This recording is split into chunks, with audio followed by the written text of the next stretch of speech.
John McCormick on behalf of the Lafayette Chamber. I would like to welcome you all to our periodic, I think we do a quarterly, Coffee with the Mayor. And this is our chance to hear directly from the mayor of Lafayette, Carl Anduri, and ask your questions, kind of unfettered. And it's always been a very enjoyable event.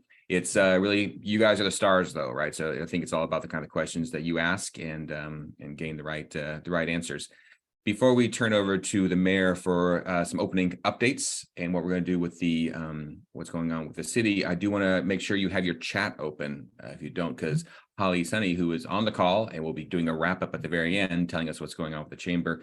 She keeps a nice running commentary there in the chat. Anything that's mentioned that has links or anything that we talk about, you can find out more details usually by looking at the chat and seeing what Holly has written. And also, if you don't feel comfortable asking a question directly, you can put it in the chat and I can repeat it to the mayor. But without further ado then, welcome everybody. I'd like to turn it over to the mayor. All right, thank you, John. I'll just go through a few short opening things, and then, as John said, the most important thing is your questions, so we'll get to those soon. But I want to start by thanking the Chamber for hosting, and thank you to all of you for taking the time to join this at the beginning of a long weekend when you could be out sunbathing, or maybe not that today, but doing something else this morning. So I want to start by reminding you of a few upcoming events. Memorial Day, May 29th, the Hillside Memorial will have what may be their last Memorial Day vigil. It begins at 5:30 at the crosses. Tuesday, May 30th at 7 p.m. at the Community Center, Confire is hosting a town hall meeting on pre-season wildfire preparedness. So we thank Confire for holding this in Lafayette. They're doing 3 of them. One of them is in Lafayette. Chief Aldrich and John Cornell will also be there participating. So mark that on your calendars. Friday, June 2nd, the council adopted a resolution at its meeting before last, proclaiming June 2nd to be Gun Violence Awareness Day in Lafayette. You're encouraged to wear orange. And just a reminder that Lafayette adopted a safe firearm storage ordinance. So all firearms that are in a home in Lafayette must be locked up. Saturday, June 3rd is our second annual Community Day, and I suspect that everyone who is attending this will be there for Community Day.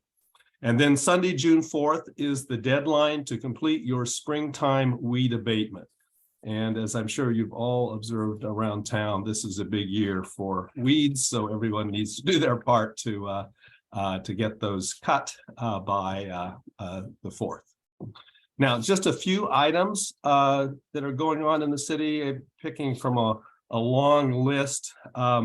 First, I just want to remind everybody that the First Street Rain Garden is open. If you haven't gone by there, the corner of First Street and Golden Gate Way, to see our newest mini park, I encourage you to do that. Second, at the last coffee, I spoke about the collaboration between Lafayette Senior Services and Lomrenda Village. That collaboration is now underway. The purpose is to help seniors maintain independence and remain in their homes.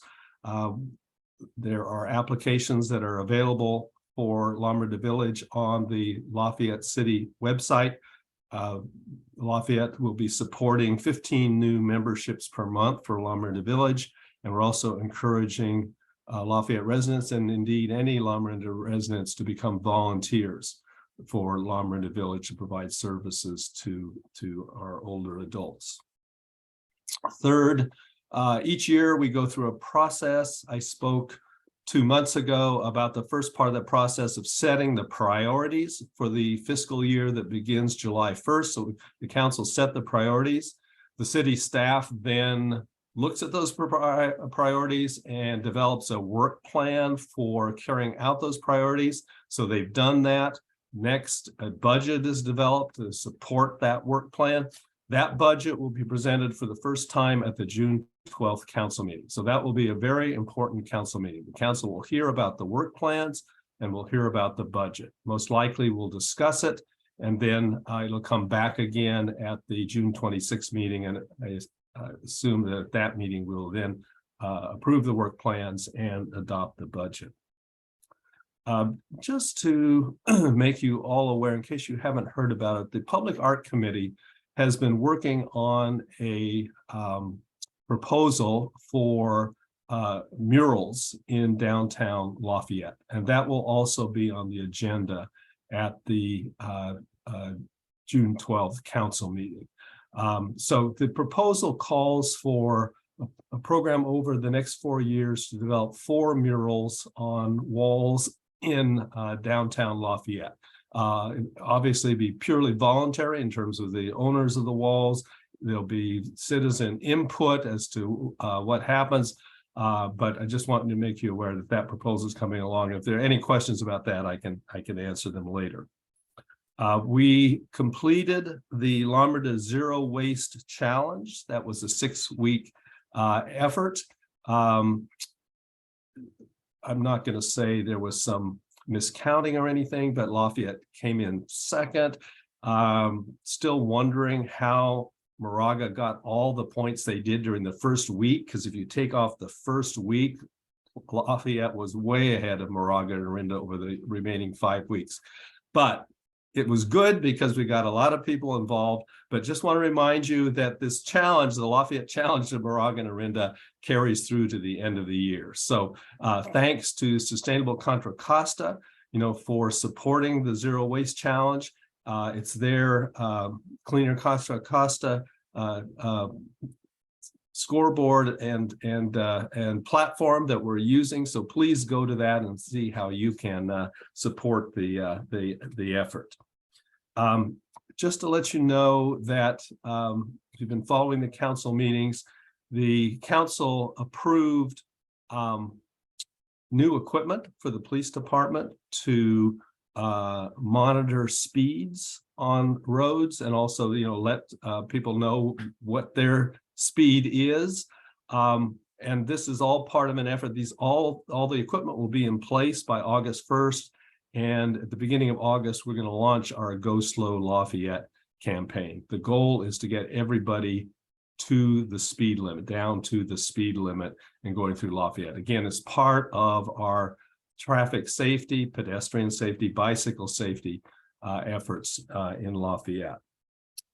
And then I see that the chair of the General Plan Advisory Committee is on here. I'll just give a very quick update of where we are in the general plan. As you all know, the housing element came out of the GPAC, went to the Planning Commission, to the council. The council approved our housing element at the end of January, submitted it to the state. The state came back with a letter at the end of March saying where they thought we needed to make some changes and offered to meet and help. We took them up on their offer to help and meet, and have never received a response despite numerous follow-up requests. So we're still working on the housing element and getting back to the state, but in our view, we have an approved housing element. So in our view, we're immune from the builder's remedy. GPAC then went on to work on the safety element, and that will be coming to the council soon. The next element that the GPAC will be taking up is the land use element. And Matt, I understand the first meeting that the GPAC will be considering that is in July. That is correct. Great. All right. And then another thing I want to make you all aware of, East Bay Mud came to the city several years ago to let us know that the reservoir tower was seismically unsafe, and they would be looking at what to do about it. They came back to the council, I believe it was at a January meeting, to present their plan for the reservoir tower. Their plan was basically to shorten it 40 feet and put a platform on top. There was some concern about that, given the iconic status of the reservoir tower, what it lends in terms of the atmosphere at the reservoir. So we asked them to come back to look at that, to come back. They did. I think we're still not satisfied with what they brought back. So at the last council meeting, it was proposed, we're putting on the agenda for the next council meeting, so that'll be June 12th. We'll be discussing whether Lafayette should be forming an advisory task force of citizens within Lafayette who have experience, because it just, as you all know, Lafayette has amazing residents, and you will not be surprised to know that we have people who are recognized experts in seismic safety. We have a professor at the University of California who is a recognized worldwide expert in seismic safety, particularly as it relates to concrete structures. So I think we'll have a very good task force that will be able to, we also have within Lafayette a past president of the American Institute of Architects. So we have a lot of talent within Lafayette. So that proposal will be discussed by the council at its next meeting. So we'll have that group that can also get together with East Bay Mud to see if we can come up with a better solution for the seismic concerns with the tower. So that's just a few of the things that are going on, and please ask me about anything that you're that I skipped, or follow-up questions for anything that I mentioned. All right, thank you, Carl. That's great and interesting about the Tower Advisory Committee. I think that's great. The citizens of Lafayette is an amazing group. I agree. So I think we can add a lot. Also, so as we go with the questions, again, if you look at the chat, Holly's been doing a great job keeping up with Carl's narrative and giving you lots of links to go. So there was a question that kind of came in that I will kick things off with, but then we're going to feel free to turn it over to anybody here. And I know at the last city council meeting there was some discussion, it wasn't on the agenda, but before the meeting talk, which was just questions about this proposed or designed bike pedestrian path in the median of Pleasant Hill Road. And I know there was just a lot of interest in this. And so, Carl, I thought it might be a good idea for you just to kind of give everybody an update on what's going on with that, just so there's no misunderstanding or confusion. All right. I'm not sure what level of detail to go into, because if I could go on and on if I go into a great level. So I'll just say that at the first meeting in May, the council approved the staff recommendation that we proceed to develop a detailed plan for the pedestrian bike pathway in the middle of Pleasant Hill Road. The city received a grant from the state. Our assembly member, Rebecca Bauer-Can, had spearheaded that effort. So we have the money to do a preliminary study and then to do the detailed design. So that detailed design will proceed. I think one of the things that came up in the council meeting on Monday was a misunderstanding. The detailed design will include a right turn lane. The right turn lane from Pleasant Hill Road to Stanley, that will not be eliminated.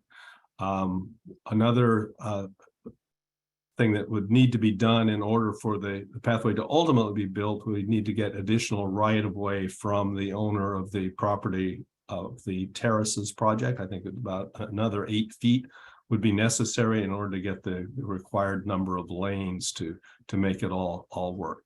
But the idea is to proceed with that detailed design. Now, what happened at the council meeting on Monday is a number of citizens who live in the neighborhood came to speak.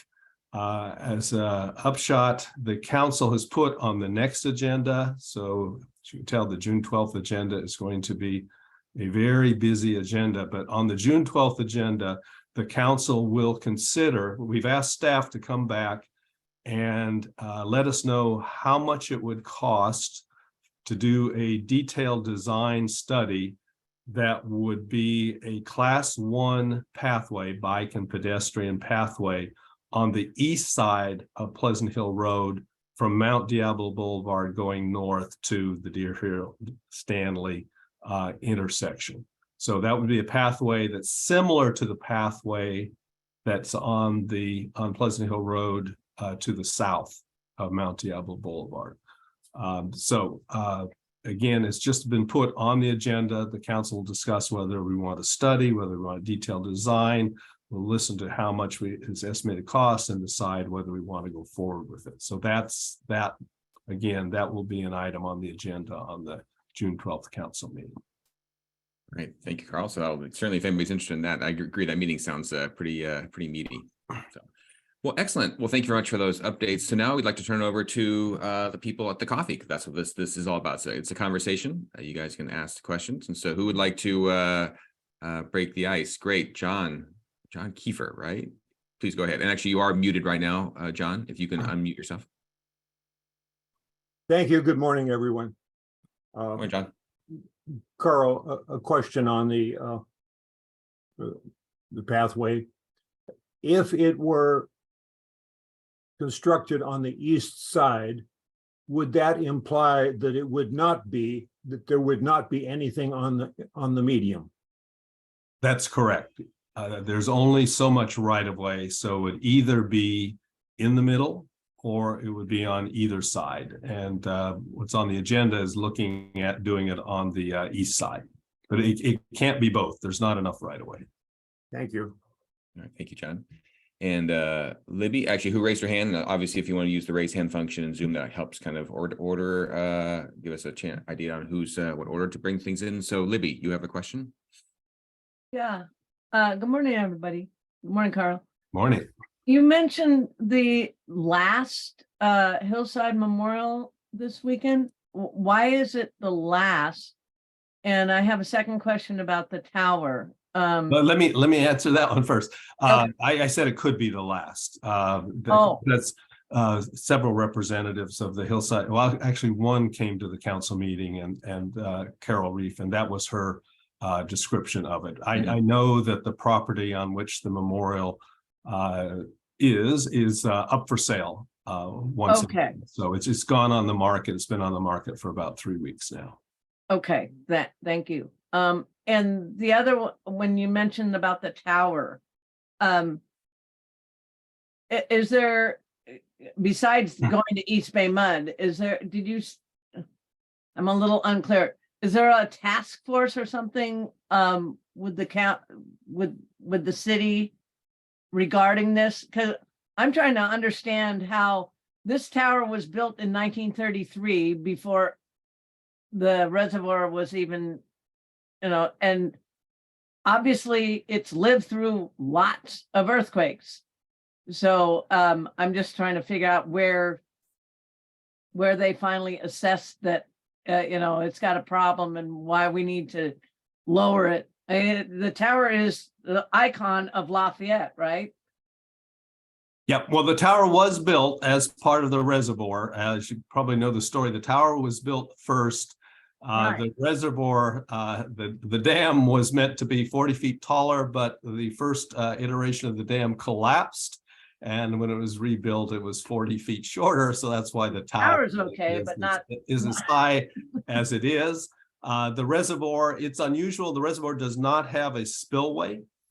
Basically, the water leaves the reservoir. It goes into the tower, down, and then through pipes into Lafayette Creek. I know what you're saying about we've had earthquakes and nothing's happened to it. East Bay Mud did engage an excellent engineering firm to provide them advice. And basically, it's determined that there could be an earthquake large enough to cause damage to the tower, and then that would impact the spillway and the ability of the water to leave the dam. Our concern is that when East Bay Mud engaged their engineering firm, they may have given them a limited mandate. We understand that there are safety concerns. But we don't necessarily agree that the solution is to take down the tower. So again, it's just, this is on the agenda. We haven't appointed a task force, but it's on the agenda to consider whether we should form an advisory group that would advise the council and the city on dealing with East Bay mud. I think that would be helpful to do, so we have expertise on the city side that I think would more than match the expertise on East Bay mud side. And I do want to say, John Coleman, who is a director of East Bay Mud, is once again a Lafayette citizen, and John has been very helpful in this effort. So I want to make sure that people understand that. Well, I won't say anymore. Don't want to compromise John's position on the board, but John has been helpful. Okay, and so John, I mean, so you're talking about the June 12th meeting we'll be discussing. Okay. There'll be a proposal. Councilmember Kwok and I happen to be the council liaisons to East Bay Mud, so we're putting together a proposal to form this advisory task force. Okay, thank you very much. Great, thank you, Libby. Very good questions. Who's next? Who else has a question for the mayor?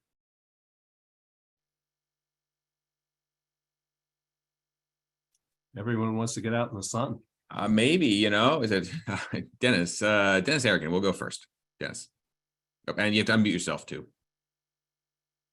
Oh, one more time. You're still muted there.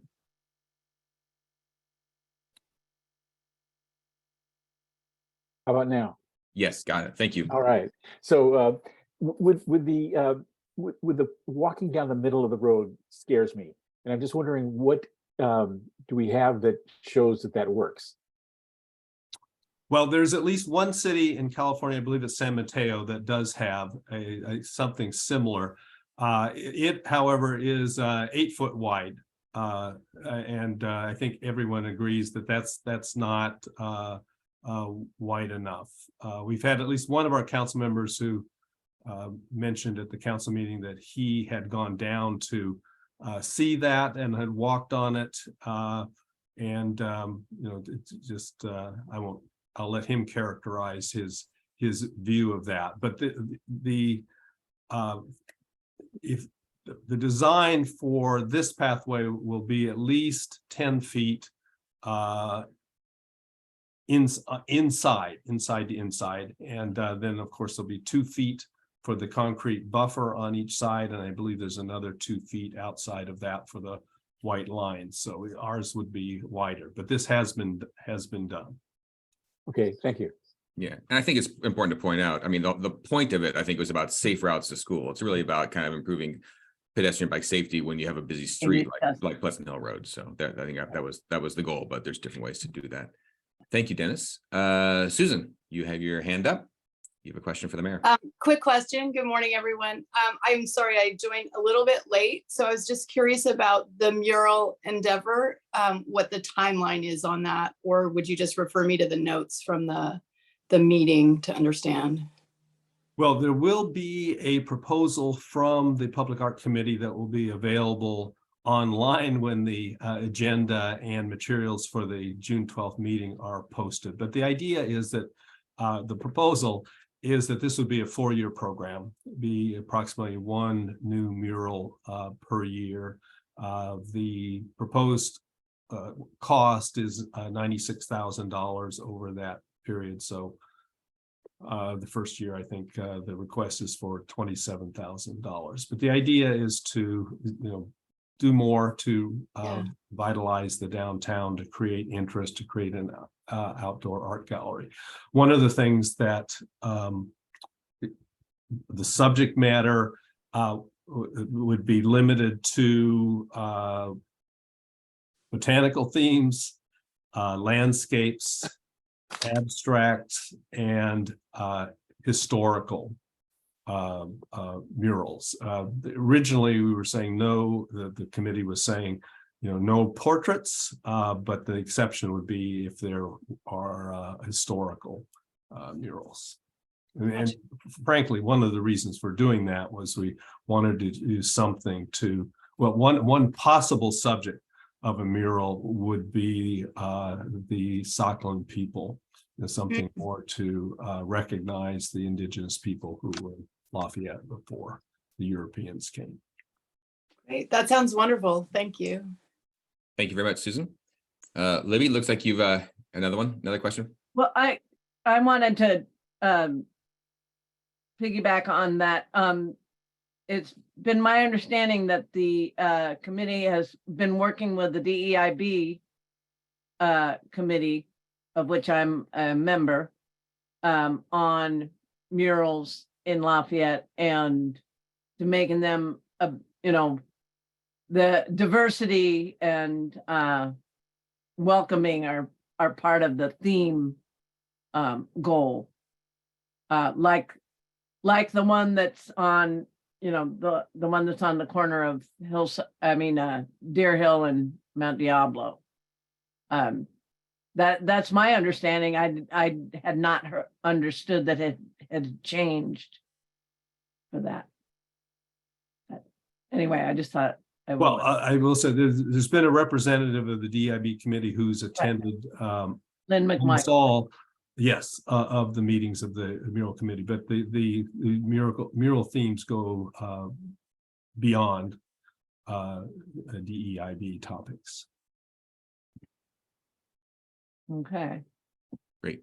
Thank you, Libby. Lynn knows that. All right. Thank you, Libby. Does anybody else have a question for the mayor?